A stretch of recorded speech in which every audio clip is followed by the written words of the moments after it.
누가복음 6장 24절에서 36절 말씀 가지고 너희 아버지처럼 자비하라 라는 제목으로 은혜를 나누고자 합니다.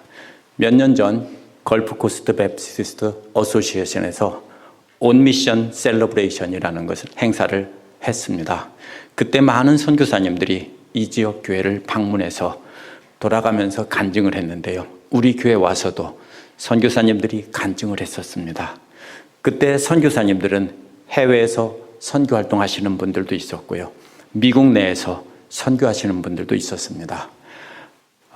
과거에는 해외에서 선교하는 것만 선교라고 했는데 이제는 남침예외 그 정책이 바뀌었습니다. 어떻게 바뀌었냐면요. 미국 안에서도 선교하는 것은 선교다. 즉 선교란 타 문화권 사람들에게 복음을 전하는 것을 선교라고 합니다. 그때 파키스탄에서 미국에 와 있는 홀로 아이를 키우는 싱글맘들을 대상으로 사역하는 분도 있었고요. 중동에서 와서 미국에 체류 중인 노동자들을 대상으로 사역하는 분도 있었습니다. 남미에서 또 우루과이, 아르헨티나에서 사역하는 분들도 있었고요. 과거에는 선교가 가는 선교였습니다. 그래서 서든 베프티스트 컨벤션에서도 인터내셔널 미션 보드와 홈 미션 보드 이렇게 했는데 지금은 노스 아메리칸 미션 보드라고 합니다. 그래서 북미 지역도 역시 선교라고 이렇게 부릅니다. 그런데 그때 한 선교사님과 대화를 했는데 그분이 우리 교회 구성원과 또 제 사역에 대해서 묻기에 대답을 해줬는데 그분이 뭐라고 하냐면요. 그러면 당신도 선교사입니다 라고 말하더라고요. 타문화권인 한국에서 미국으로 온 여성들을 중심으로 사역하기 때문에 저도 선교사라는 겁니다. 지난주 말씀이요 오늘 말씀에서도요 예수께서 제자들을 뽑으시고 파송하면서 하신 말씀입니다. 예수를 믿음으로 영원한 하나님 나라의 백성이 된 제자들을 타문화권인 유대교 공동체에 파송하면서 당부하신 말씀입니다. 예수께서는 타문화권에 파송될 제자들이 받을 고난을 말씀하시며 그러한 고난을 받을 때 기뻐 춤을 추라고 했습니다. 장차 하나님께 받을 품삯이 많기 때문이라고 했습니다. 그래서 이어지는 이 말씀은요, 바로 타문화권인 유대교 공동체에 파송될 때 그들이 듣기 좋아하는 말로 거짓 예언하는 사람들은 영원한 심판을 받을 것이고 그러한 사람들을 어떻게 사랑하고 그들에게 하나님의 자비를 보여줘서 그들을 영원한 하나님 나라의 시민이 되게 할지 방법을 가르쳐 주신 것이 오늘 말씀입니다. 24절에서 26절에 보면 거짓 예언을 말하는 자들에게 주는 경고입니다. 바로 앞부분에서 참된 하나님의 말씀만 전적으로 의지하며 따를 때 구약시대 예언자들처럼 핍박을 받을 것이지만 장차 하나님으로부터 받을 많은 품삯을 생각하며 기뻐하라는 말씀이 나왔었습니다. 이제 이어지는 내용은요, 그 반대로 구약시대 사람들이 듣기 좋아한 말씀만 전하던 그래서 부귀영화를 누리던 거짓 예언자들처럼 전하는 자들에게는 화가 있다라는 내용입니다. 따라서 말씀으로 이해하면 이어지는 내용을 일반적인 부자들에게 경고하는 말씀으로 이해하면 본문의 문막에서 벗어나는 겁니다. 거짓된 예언을 전하는 자들과 그들을 따르는 자들에게 화가 있다는 겁니다. 그렇기 때문에 24절은 참된 하나님 말씀 때문에 핍박받는 사람들과 반대로 너희 부유한 자들에게 화가 있다 하는 말로 23절과 이어지는 겁니다. 과거 이스라엘 조상들이 예레미야와 같은 사람들에게 핍박을 했다는 겁니다. 듣기 싫어하는 말씀을 그대로 전하니까 핍박을 했다는 것입니다. 그렇다면 여기서 화를 선포한 부유한 자들은 사람들이 듣기 싫어하는 소리는 빼고 좋아할 만한 예언만을 전해서 이 땅에서 부귀영화를 누린 사람에게 화가 있다라는 뜻입니다. 그래서 복이 있다는 말이 장차 하나님 앞에 가서 많은 품삯을 받을 것이라면 오늘 말씀에 나온 화가 있다는 말은 하나님의 심판대 앞에서 영원한 심판을 받고 지옥에 떨어지는 것을 화가 있다라고 말하는 겁니다. 너희가 너희의 위안을 받고 있기 때문이라는 말에서 받는다는 말은요, 지금 받고 있다라는 뜻입니다. 그런데 그래서 세번역은 이미 지금 받고 있다라고 했는데요. 개역은 이미 받았다라고 했습니다. 어째서 개역은 과거형으로 번역하고 세번역은 현재로 번역했을까요? 원어는 이 말은 분명히 현재형입니다. 그렇다면 이 말은 지금 받고 있다라고 해야 되는데요.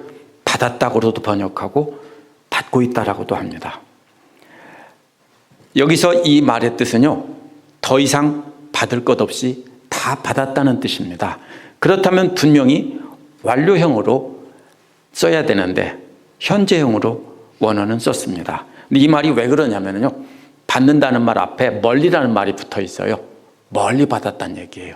그게 무슨 말이냐면요, 받을 품삯을 다 받고 기뻐서 멀리 가고 있는 중이다, 이런 말이에요. 그래서 받았다는 데 초점이 있지 않고 받아서 지금 멀리 가고 있는 중이다, 이런 뜻입니다. 왜요? 품삯을 많이 받았어요. 너무 기뻐서 받은 걸 들고 가고 있는 중입니다. 그래서 어떤 성경은 이미 받았다라고 번역하고 어떤 성경은 받고 있다라고 번역한 겁니다. 이것은 사람들에게 인정을 받고 거짓 예언자들이 많은 사람들에게 상을 받고 또 부귀영화를 누리는 것을 만족해서 그걸 가지고 하나님으로부터 멀리 떠나가고 있다라는 뜻입니다.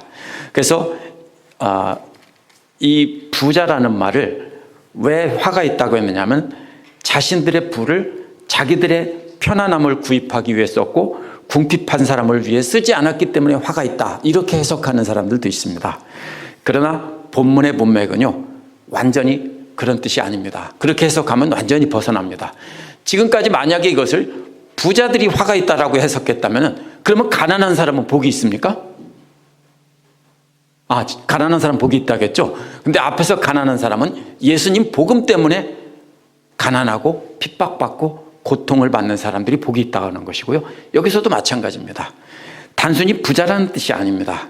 이것은 앞에서 복이 있는 사람들이 핍박받고 기뻐해야 되는 이유가 하나님 앞에서 받을 품삯이 많았고 너희 조상들이 예언자들에게 그렇게 핍박했기 때문이다라고 했습니다.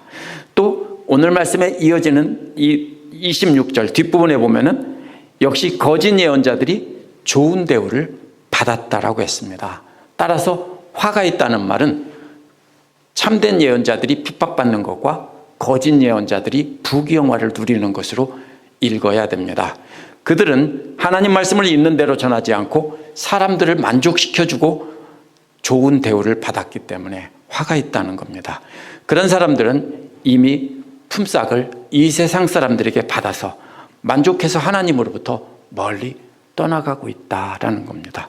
그래서 25절에 보면 그렇게 세상에서 충분히 품삯을 받고 만족하고 있는 너희에게 화가 있다는 뜻으로 계속 말씀하시는 겁니다. 충분히 받은 것으로 그 사람들은 뭐 했습니까? 가장 큰 게 뭐죠? 먹는 겁니다. 그래서 맛있는 음식을 사서 이미 배부르게 먹었다는 겁니다. 그래서 이미 배부른 사람들에게 화가 있다고 한 겁니다. 왜냐하면 너희는 굶주리게 될 것이라는 겁니다. 이 땅에서 이미 품삯을 받아서 배부르게 먹었기 때문에 하나님 앞에서는 받을 품삯이 없고 하나님 앞에서는 굶주리게 된다는 뜻입니다. 장차 영원한 나라에서는 영원히 굶주리게 되는 것입니다. 웃고 있는 자들은 화가 있다는 것입니다. 앞으로 하나님 나라에서는 슬피 울게 될 것이기 때문입니다. 이들이 받는 화는 세 단계입니다. 이 땅에서 모든 것을 누리고 있지만 하나님 앞에 서면 굶주리다가 슬퍼하다가 통곡해서 우는 겁니다. 슬퍼한다는 말은 눈물을 흘리며 소리 없이 우는 것이고요. 통곡한다는 말은 큰 소리로 우는 겁니다. 그래서 굶주리고 그 다음에 슬퍼하고 통곡하게 된다는 겁니다. 이렇게 화가 있는 사람이 누구인지 26절에서 분명히 밝히고 있는데요. 모든 사람이 너희에게 좋게 말할 때 화가 있다라는 겁니다. 하나님 말씀을 전할 때 사람들이 듣기 싫어하는 말을 하지 않고 사람들이 좋아하는 축복의 말씀만 전했기 때문에 바로 모든 사람이 좋게 말한다는 겁니다. 예수님께서는 하나님으로부터 많은 품삯을 받을 복이 있는 사람인지 아니면 하나님께 아무것도 받지 못하고 영원한 심판을 받을 화가 있는 사람인지 구별할 수 있는 기준을 말씀하신 겁니다. 그 기준이 뭡니까? 만약 모든 사람이 다 좋게 말한다면 분명히 화가 있는 사람입니다. 감동을 받고 기뻐하는 사람도 있지만 듣기 싫어서 귀 막고 욕하는 사람도 있어야 정상이다라는 겁니다. 지금 예수님 말씀을 듣고 기뻐하고 있지만 앞으로 복이 있는 사람과 화가 있는 사람으로 갈리게 될 것이니까 조심하라는 겁니다. 이어서 모든 사람들이 거짓 예언자들에게 그렇게 말했다는 겁니다. 예레미야 27장 28장에 보면 그게 나옵니다. 예레미야는 어떻게 합니까? 너희들이 다 잡혀갈 거고 성전의 모든 기물들은 바벨론으로 옮겨질 것이고 70년 후에 돌아올 것이다 라고 했습니다. 근데 하나냐는 하나님께서 바벨론으로 뺏긴 그것을 2년 안에 다 되찾아오실 것이고 바벨론을 소의 멍에를 꺾듯 뚝 꺾어버릴 것이다 라고 하자 사람들은 예레미야는 욕하고 하나냐에게는 박수를 쳤습니다. 바로 예레미야 같은 사람이 장차 복이 있는 사람이고 하나냐 같은 사람은 화가 있는 사람이라는 뜻입니다. 그래서 뭐라고 말합니까? 너희 조상들이 거짓 예언자들에게 이와 같이 잘 대우해 줬다라는 겁니다. 하나님 말씀을 그대로 전해서 사람들에게 핍박을 받을 때 복이 있다고 한 것과 사람들이 듣기 좋은 말만 전해서 사람들에게 존경을 받으며 부귀영화를 누리는 사람이 화가 있다는 것은 정확히 반대가 되는 그림입니다. 오늘날도 하나님 말씀을 있는 그대로 전하면 소수의 사람들은 받아들이고 기뻐하겠지만 나머지 사람들은 분노하고 싫어하고 공격할 수 있습니다. 그러나 반대로 잘못을 지적하고 회개하라는 말씀을 빼고 잘 살게 되고 복을 받게 되고 자손들이 대대로 잘 될 것이다 라고 희망적인 말씀만 전하면 부귀영화를 누리며 잘 살게 된다는 뜻입니다. 27절에서 30절은 이번에는 듣는 제자들에 대한 경고입니다. 원어에서 이제 그러나 너희에게 말한다는 말로 시작하는데요. 그러나라는 말은요, 보통 그러나라는 게 아니고 아주 강한 반대입니다. 앞에서 영원히 멸망할 자들과 반대로 너희들에게 말한다는 건데요. 너희에게라는 말이 원어에 보면 맨 앞에 나와 있으면서 특별히 강조하고 있습니다. 그러면서 너희가 누구냐라고 하는 것을 말하고 있는데요. 듣고 있는 사람들입니다. 앞에서는 전하는 사람들이 있는데 이번에는 듣고 있는 너희들입니다. 그게 누굽니까? 앞에서 예수님 말씀을 들으려고 온 제자들과 많은 무리들입니다. 병 고치러 온 사람들도 있고요. 그 사람들을 향해서 하시는 말씀입니다. 앞에서는 전하는 자들에게 초점을 맞췄는데요. 18절과 연결해 보면 이미 제자가 된 사람들과 앞으로 제자가 될 사람들에게 경고하신 말씀입니다. 따라서 이번에는 전하는 자들에게 초점을 맞춘 게 아니라 예수님의 말씀을 듣고 있는 모든 사람에게 초점을 맞춘 것입니다. 제자들과 앞으로 제자가 될 사람들에게 어떻게 하면 화가 있는 자가 되지 않고 복 있는 자가 될지 비결을 말씀해 주신 겁니다.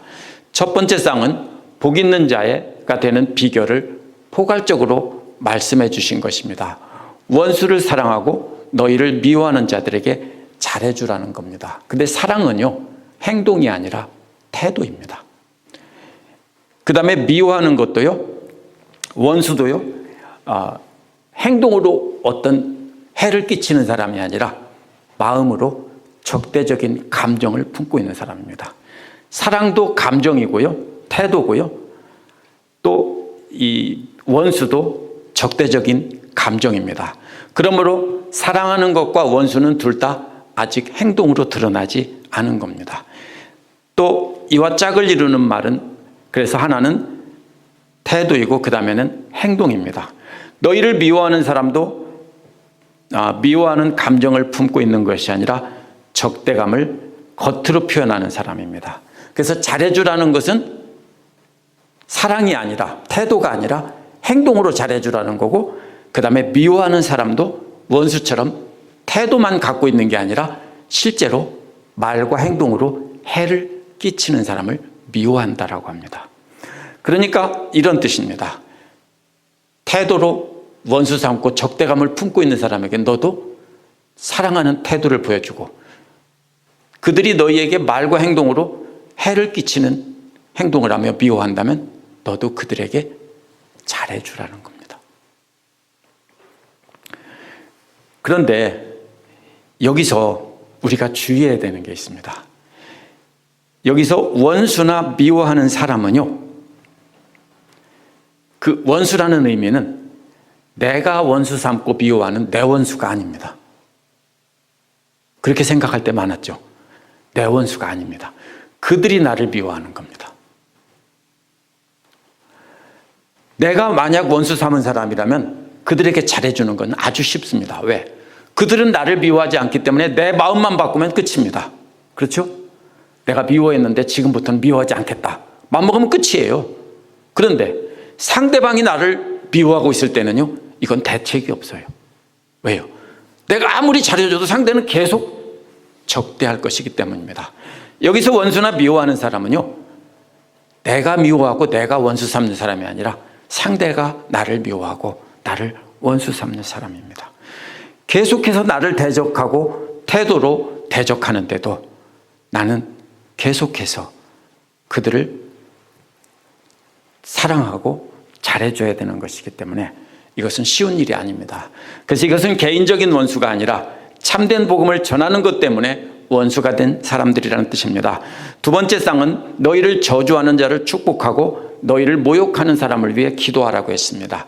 축복이란 찬양이나 칭찬하는 말을 하는 건데요, 하나님께 찬양을 드리는 게 아니라 여기서는 사람들에게 칭찬하고 축복하는 말을 하는 것을 말합니다. 반대말로 저주는 뭐냐면요, 아래라는 말과 기도가 합쳐진 거예요. 그게 무슨 말이냐면요, 저 아래 지옥이나 떨어져라 하고 기도하는 것이 저주입니다. 그 다음에 또 너희를 모욕하는 자들에게 사람에 관해서 기도하라고 했습니다. 저주가 어떻게 하는 겁니까? 혼자 하는 겁니다. 그죠? 우리를 위해 저주하는 기도를 하는 사람들, 저 듣기 싫은 말만 전하는 저 사람들은 지옥에나 떨어져 버리게 해달라고 기도하는 것은 혼자 하는 겁니다. 그 사람들이. 근데 모욕은 어떻게 하는 겁니까? 많은 사람들 앞에서 욕을 하고 모욕을 주는 겁니다. 그럴 때는 그런 사람을 위해서 직접 칭찬하는 말을 할 수가 없기 때문에 하나님께 기도하라는 겁니다. 그 다음에 한 걸음 더 나갑니다. 이쪽 뺨을 치는 사람에게는 다른 쪽도 돌려대라는 겁니다. 지옥에나 떨어지라고 기도한 것보다 한 걸음 더 나간 것이 공개적으로 모욕한 것인데요, 그보다 더 나간 것이 뺨을 때리는 겁니다. 혼자서 지옥에나 떨어지라고 기도하고, 그 다음에 사람들 앞에서 말로 욕하고, 말만으로 성이 안 차니까 마지막에는 뺨까지 때리는 겁니다. 적대감이 점점 높아져서 최고조로 높아진 장면입니다. 이와 또 짝을 이루는 말은요, 겉옷을 빼앗는 자는 속옷도 거절하지 말라는 겁니다. 이것은 뺨을 때리는 것과 옷을 뺏어가는 것을 똑같은 행동으로 이해해야 됩니다. 이것은 강도가 옷을 뺏어가는 장면이 아니라 종교적인 핍박입니다. 예수를 믿고 복음 전하는 이유로 해서 유대인들이 말로 모욕을 주고 뺨을 때린 다음에 옷을 벌거벗겨서 공동체 밖으로 내쫓는다는 뜻입니다. 그럴 때 속옷만 벗어주지 말고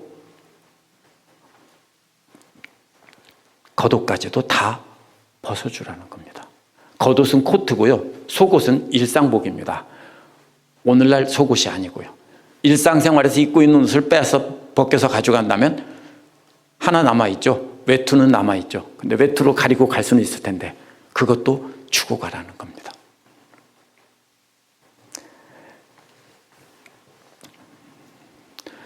(30절은) 마찬가지로 27절과 마찬가지로 일반적인 명령입니다.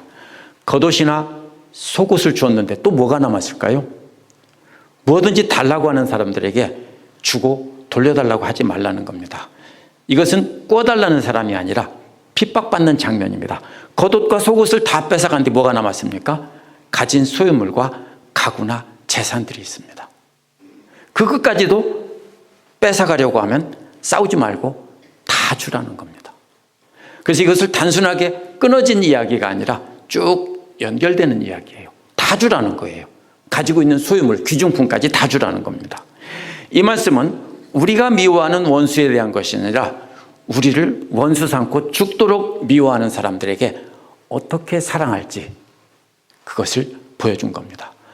사랑은 내가 사랑해야 하는 게 아니라 그들이 핍박할 때 참고 그들이 원하는 것을 다 내주라는 겁니다. 그렇게 원수를 사랑하고 그들에게 잘해주는 것이 바로 그렇게 하는 겁니다. 예수께서도 십자가에 달리시는 과정에서 역시 옷을 빼앗기고 매를 맞고 욕을 먹고 하시면서도 참으심으로 본을 보여주셨습니다. 욕하는 자들에게 뭐라고 했습니까? 아버지여 저들의 죄를 용서해달라고 기도하셨습니다. 우리가 예수님의 제자로 살아갈 때 우리를 핍박하는 자들과 맞서 싸우지 말고 그냥 당하면서 참고 견디는 것이 바로 원수를 사랑하는 길입니다.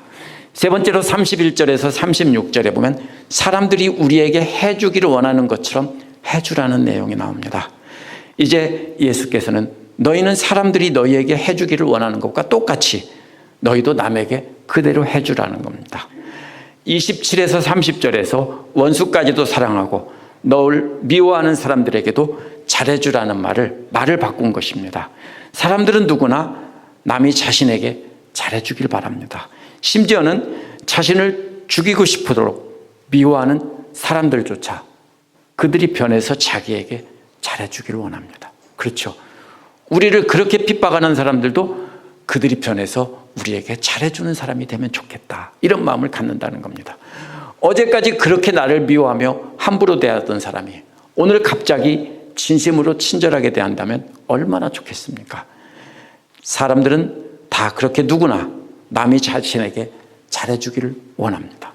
그것처럼 예수 그리스도의 복음을 대적하는 사람들도 자신이 받기를 원하는 대로 똑같이 해주라는 겁니다. 원수 삼고 미워하는 사람들에게조차 그렇게 내가 받고 싶은 대접을 그들에게 해주라는 뜻입니다. 이어서 32절에 보면 예수께서는 너희가 만일 너희를 사랑하는 사람을 사랑하면 너희에게 무슨 칭찬받을 일이 있느냐라고 했습니다. 만약 자신을 원수 삼고 미워하는 사람을 사랑하지 않고 자기에게 사랑받는 사람만 사랑한다면 무슨 칭찬받을 일이 있느냐는 겁니다. 개역에서 칭찬이나 세번역에서 장한 일로 번역된 말은요, 신약 성경에서 은혜라고 번역된 말입니다. 품삯의 반대말이 이 은혜입니다. 품삯은 한 일에 대한 당연히 받아야 될 보상입니다. 그런데 은혜는 아무것도 안 했는데도 높은 지위에 있는 사람이 아랫사람에게 거저 베푸는 보상이 은혜입니다. 여기서 하나님이 잘했다고 주시는 선물이기 때문에 칭찬이나 장한 일로 번역한 겁니다. 자신에게 사랑하는 사람에게 사랑하는 것은 죄인들도 한다는 겁니다. 마태복음에서는 세리라고 했는데 누가는 죄인이라고 했습니다. 세리가 죄인들 중에 가장 악한 죄인들이기 때문입니다. 이것은 마태나 누가가 지어낸 말이 아니라 예수께서 자주 쓰시던 말입니다. 유대인들이 신앙 공동체에서 쫓아냈던 사람들을 죄인이라고 부릅니다. 세리나 죄인들은 율법적으로 부정할 뿐 아니라 윤리적으로도 아주 수준 낮은 사람으로 취급되었습니다. 아주 그렇게 수준이 낮은 사람들조차도 자신에게 잘해주는 사람에게는 잘해준다는 겁니다. 33절은 32절과 똑같은 구조로 되어 있는데요. 너희가 만일 좋게 대해주는 사람을 좋게 대하면 너희에게 무슨 칭찬받을 일이 있겠냐는 겁니다. 좋게 대해준다는 말은요, 좋다는 말과 행한다는 말이 합쳐서 된 말인데요. 27절에서 사랑하고 선을 베푸는 것을 말을 바꿔서 좋게 대한다고 했습니다. 너희를 원수 삼고 미워하는 자와는 반대가 되는 말입니다. 자신을 사랑해주고 선하게 대해주는 사람을 사랑하는 것은 죄인들도 다 한다는 겁니다. 그렇죠? 도로받기를 원하면서 빌려준다면 무슨 칭찬이 있겠느냐 그러는데요.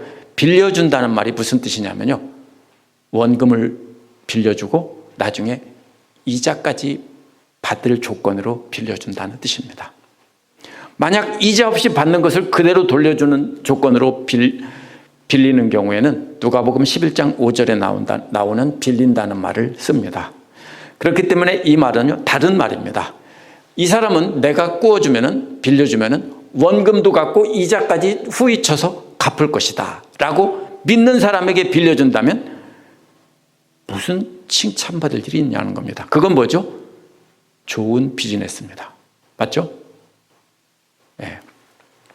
그렇기 때문에 이 말은 선물을 주면 상대도 선물을 줄 것을 기대한다는 뜻이 아니라 내가 빌려주면서 이자까지 확실하게 받을 분명한 사람에게 꿔준다면 내가 그것이 무슨 잘한 칭찬받을 게 있느냐는 겁니다.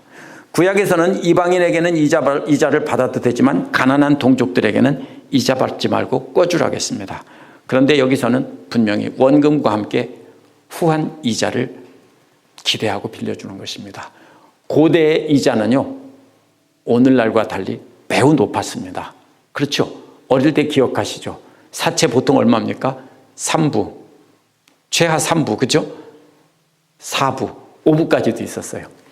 그 다음에 쌀은 어떻게 합니까? 곡식은 장리쌀이라고 해서 이자를 엄청 받았습니다. 그 우리나라만 그런 게 아니고요. 세계 어느 나라나 다 똑같았습니다. 그런데 성경에서는 그렇게 빌리는 경우에는 이자를 받지 말고 꿔주는 겁니다. 왜냐하면 가난한 사람들이 먹을 것이 없어서 꾸는 것인데 그거를 이자를 받으면 그 다음에 이자를 갚고 원금 갚고 나면 남는 게 먹을 게 없어서 또 꾸게 됩니다. 그래서 예나 지금이나 돈을 빌려줄 때 이자를 받을 것을 기대하고 빌려주는데 이자 없이 원금만 그대로 돌려받는다면 그것은 위험부담을 감수하고 주는 것이기 때문에 칭찬받을 만한 행동입니다. 그래서 고대 이스라엘 동족들의 경우는 구약 성경에서 이자를 받지 못하게 되어 있습니다. 이걸 가지고 오늘날 이자 받으면 안 된다 이렇게 하면 안 됩니다. 오늘날 은행에서 그러면 돈을 사람들에게 빌려주고 이자 받는 것도 불법이다 이렇게 해석하면 절대로 안 됩니다. 우리가 합당한 이자를 받는 것은 내가 은행에 넣어두면 손해를 볼 것을 감수하고 그냥 주는 것이 아니라 그것은 문제가 되는 것이 아닙니다. 다만 고리대금을 해서 다른 사람을 괴롭히는 것은 그것은 옳지 않습니다. 그래서 성경을 해석할 때 잘 해석해야 됩니다. 성경에서 이자 받지 말라는 것은 가난한 사람들에게 곡식을 꿔줬을 때 그것의 이자를 받지 말라는 뜻입니다. 여기서 아무것도 원금조차도 받지 못할 가능성이 높습니다. 그렇죠? 가난한 사람에게 식량을 꿔주면요, 그 다음에 흉년이 들면 어떻게 됩니까? 원금조차도 못 받는 겁니다. 그렇기 때문에 안 꿔주는 게 잘하는 건데 꿔준다는 것 자체가 어떤 것입니까? 잘하는 행동입니다. 그러면 칭찬받을 수 있습니다. 그런데 이자까지 합쳐서 두둑이 받을 걸 생각하면서 사업적인 관계로 빌려준다면 무슨 칭찬받을 일이 있느냐는 겁니다. 죄인들도 그렇게 돌려받을 생각으로 빌려준다는 겁니다. 이자를 받을 수 있는 신용 있는 사업가에게 빌려주는 것은 수지 맞는 사업입니다. 새 번역이나 대부분 영어 번역에서 35절의 첫 단어는 그러나라고 되어 있는데요. 이거는 앞에서 나온 그러나보다 훨씬 강한 반대입니다. 완전히 반대로 이런 뜻입니다. 날 사랑하는 사람만 사랑하는 세상 풍조와는 완전히 반대로 너희는 이렇게 하라는 겁니다. 그렇게 강한 반대가 뭡니까? 6장 22절 23절에서 나온 복이 있다고 한 뒤 24절에서 맨 처음에 한 말도 완전히 반대로란 뜻입니다. 완전히 복이 있는 자와 완전히 반대가 뭡니까? 저주가 있는 사람입니다. 저주가 있는 사람들과 완전히 반대로 바로 너희는, 그렇게 강한 말로 말한데 너희는 원수를 사랑하고 좋게 행하며 아무것도 바라지 말고 꾸어주라고 했습니다. 세상 사람들과는 완전히 달라야 된다는 겁니다. 달라져야 하는 명령은 역시 점점 강해집니다. 원수를 사랑하는 사람은, 사랑하라는 말은 나를 대적하고 원수 삼는 사람에게 친절한 태도와 축복하는 말을 하라는 거고요. 두 번째로 좋게 행동한다는 말은 태도뿐 아니라 행동으로 무언가를 하라는 것입니다. 세 번째로 아무것도 바라지 말고 꾸어주라는 말은 받을 생각을 포기하고 그냥 거저 주라는 겁니다. 꾸어준다는 말은요, 34절에서도 설명한 것처럼 본래 이자를 받을 것을 기대하지 않고 꾸어준다는 뜻입니다. 그런데 35절에는 아무것도 바라지 말고라는 말이 또 붙어 있습니다. 멀리라는 말과 바란다는 말, 희망한다는 말이 합쳐진 말입니다. 이 말의 의미는요, 이런 뜻입니다. 받을 희망을 멀리 내다버리라는 뜻으로 낙심한다는 뜻으로 쓰입니다. 뭡니까? 받을 희망은 저 멀리 내다버리고 개나 주라는 뜻입니다. 그리고 꾸어줘야 복이 있다는 겁니다. 여기서 원어의 문자적인 뜻 그대로 이해해야 됩니다.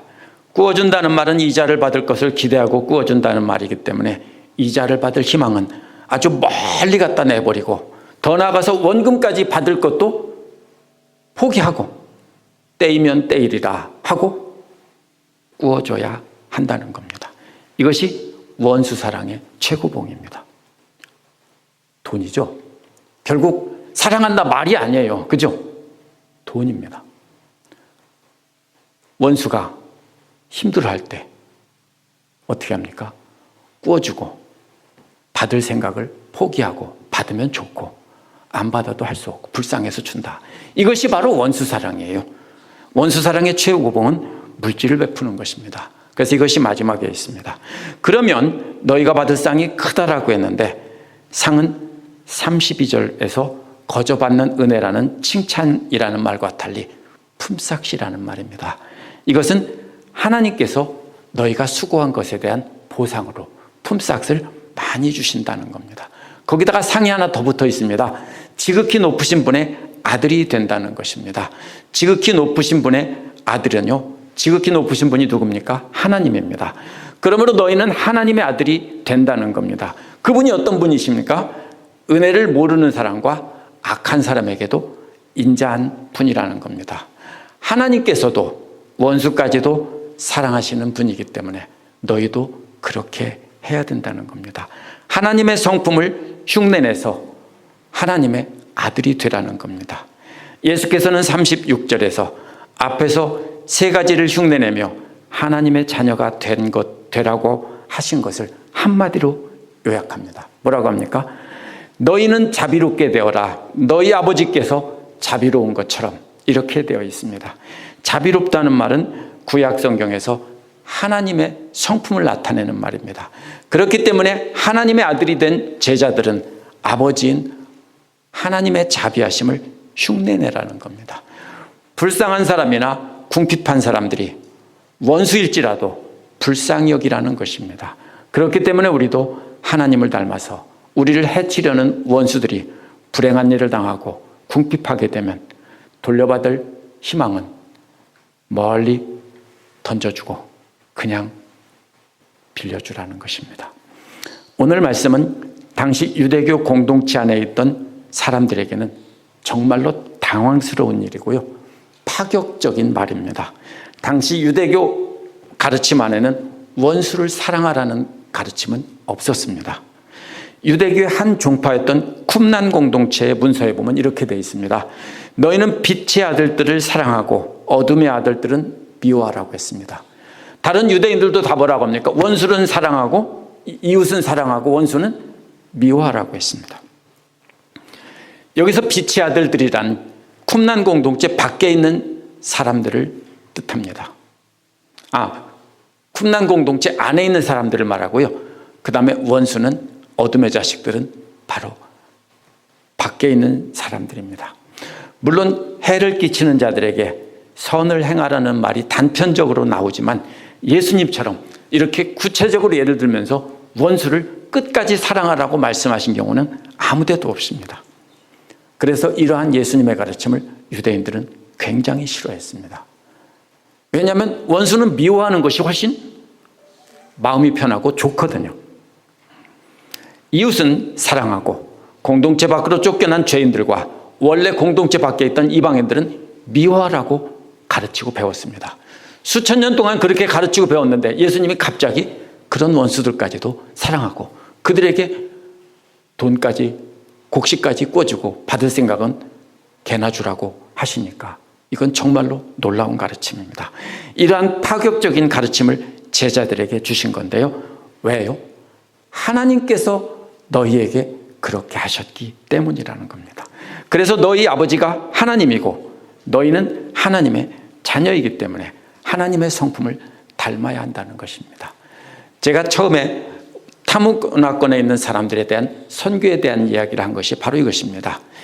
바로 당시 예수를 믿던 제자들은 그 당시 사람들에게 완전히 배척을 받던 타문화권 사람들이었습니다. 그런데 그들이 성전이나 회당을 떠나지 않고 그 안에 있으면서 핍박을 받아가면서 그들에게 사랑을 베풀고 복음을 전했습니다. 미국에 있는 오늘날 한인교회들은요, 한국에 있는 교회와는 많이 다릅니다. 왜요? 한국의 교회는 대부분 믿는 사람만 모이고요, 만약에 믿지 않는 사람들이라도요, 대부분 가정의 평화를 위해서 아내가 나오니까 그냥 따라 나와준다, 이런 사람들이 가끔 있습니다. 왜냐하면 교회 밖에 좋은 모임이 많고 사교적인 모임도 있고 많은 다른 종교도 있고 다 있습니다. 그런데 미국의 경우는 다릅니다. 한인교회에서 믿음으로 나오는 경우보단 한인들을 만나기 위해서 나오는 사람들도 많이 있습니다. 그래서 엄밀히 말하면 미국의 한인교회들은 대부분 한인 커뮤니티 역할을 합니다. 그래서 여기 계신 우리 성도님들도 한국에서 믿음을 가졌기 때문에 나온 사람들보다는 미국에 왔다가 한인교회 참석하다가 복음을 듣고 나중에 예수를 믿게 된 분들이 더 많을 것이라고 생각합니다. 제가 교회가 부정적이라는 뜻이 아닙니다. 우리 미국에 있는 한인교회들은 한국에서 그 믿는 사람만 모이는 폐쇄적인 공동체와는 다르다는 뜻입니다. 그런데 이러한 한인 공동체가, 한인교회 공동체가 오늘 말씀에 나온 제자들의 공동체와 많이 닮아 있습니다. 제자들은 따로 공동체를 만든 것이 아니라 유대교 공동체 안에서 그들과 함께 있으면서 그들에게 미움을 받으면서 그들에게 사랑을 베풀었던 사람들입니다. AD 70년까지는 함께 성전에 모이고 함께 회당에 모이면서 예배를 드리고 제사를 드렸습니다. AD 70년에 예루살렘에서 기독교인들이 적게 죽고 대부분 살아남은 것을 가지고 이것들이 로마의 첩자구나 하고서는 다 쫓아냈습니다. 그때부터 기독교가 새로운 종파가 된 것입니다. 그렇기 때문에 미국의 한인교회는요, 놀라운 선교의 장소입니다. 만약 그 중에 하나님의 자녀가 되어 하나님의 자비하심을 닮은 사람이 두세 사람만 있다면 그 교회는 축복의 장소고 선교의 장소입니다. 그 사람들로 인해서 복음이 하나둘씩 퍼져나갈 것이기 때문입니다. 하나님 말씀을 사모하고 그 말씀 그대로 하나님의 자비하심을 실천하며 예수 그리스도를 전파하는 사람이 두세 사람만 있다면 그 교회는 놀라운 축복의 통로입니다. 우리는 모두 하나님의 자비하심으로 구원받고 하나님의 자녀가 되었다는 사실을 기억해야 합니다. 동시에 예수께서는 우리도 타문화권인 예수 그리스도를 알지 못하는 사람들에게 파송하셨다는 것도 잊지 말아야 됩니다. 우리가 파송된 선교지는 우리 교회이기도 하고 우리 가정이기도 하고 직장이기도 하고 이웃이기도 합니다. 우리 교회에서 군인들을 잘 섬기는 것도 분명히 선교입니다. 예수 그리스도를 알지 못하는 분들이 교회 와서 도움받고 밥 먹고 이렇게 하고 가다가 저한테 침례를 받은 분도 계시고 한국에 와서 잘 믿는 분들이 계십니다. 우리 성도님들이 잘 섬겼기 때문입니다. 아직도 이 땅에서 살다가 죽으면 끝이라고 생각하면서 교회를 나오는 분이 여기 계시다면 그런 분들에게 하나님의 자비하심을 닮은 사랑을 보여주는 것이 바로 선교입니다. 우리는 모두 이 땅에서 하나님의 자비하신 사랑을 보여주는 사명을 맡은 파송된 선교사입니다. AD 133년에 철학교사였던 아리스테이스는요, 하드리안 황제에게 기독교를 위한 변증서를 제출했는데 꽤 긴 글인데요, 그 중에 한 부분만 발췌해서 읽어드리겠습니다. 그들은 자기들에게 해를 끼치는 사람들을 위로하고 그들에게 친구가 되어줍니다. 그들은 원수된 자들의 유익을 힘씁니다. 그들은 온유하고 너그럽습니다. 그들은 종이나 하녀 또는 그들의 자녀들에게 사랑을 베풀어 주므로 그들이 기독교인이 되도록 설득합니다. 종이나 하녀가 신앙을 받아들이고 기독교인이 되면 그들은 아무 차별 없이 종이었던 자를 형제로 받아들입니다. 그들은 과부를 멸시하지 않고 고아의 마음을 아프게 하지 않습니다. 나그네를 보면 자기 집으로 데려가서 마치 친형제라도 되는 것처럼 대접합니다. 왜냐하면 그들은 하나님 안에서 육신의 일이 아닌 영적인 일을 추구하는 자신들을 형제라고 부르기 때문입니다. 바로 133년에 그 기록된 문서에 나와 있는 내용 일부분입니다. 뭐와 똑같습니까? 이 말씀과 똑같습니다. 그들이 그렇게 했던 이유는 하나님의 자비하심을 자신들이 경험했기 때문입니다. 그렇기 때문에 자신들도 잃어버린 하나님의 자녀를 찾기 위해서 그들에게 사랑을 베푸는 겁니다. 잃어버린 영혼을 찾기 위해서 자신들에게 익숙한 문화를 떠나서 타문화권인 하나님을 알지 못하는 사람들에게 찾아가는 것입니다. 같은 믿음을 가진 믿음의 형제들과 어울린다면 늘 편안하고 기쁨이 있습니다. 그러나 예수님의 명령이기 때문에 그렇지 않은 사람에게 나가는 것은 고통이 있습니다. 그래서 핍박을 받고 환난을 당하는 겁니다. 믿는 자들과 타문화권에 있는 세상 사람들은 자신들에게 사랑해주고 친절을 베푸는 사람들을 사랑하고 자신을 원수 삼고 미워하는 사람들은 미워합니다. 이것이 세상의 원리입니다. 하지만 예수님의 제자들은 그렇게 하면 안 된다는 겁니다. 악한 사람조차 자기를 사랑하고 친절을 베풀 줄 알기 때문입니다. 예수님은 하나님께서 하나님을 대적하는 백성들에게 한결같은 사랑을 베풀어 준 것처럼 우리도 원수들에게 그렇게 하라는 겁니다. 그렇게 하는 것이 바로 우리가 하나님의 자비하심을 말씀으로 들려주고 우리의 행동으로 보여줘야 되는 것이고 우리는 그러한 선교사입니다. 기도하겠습니다.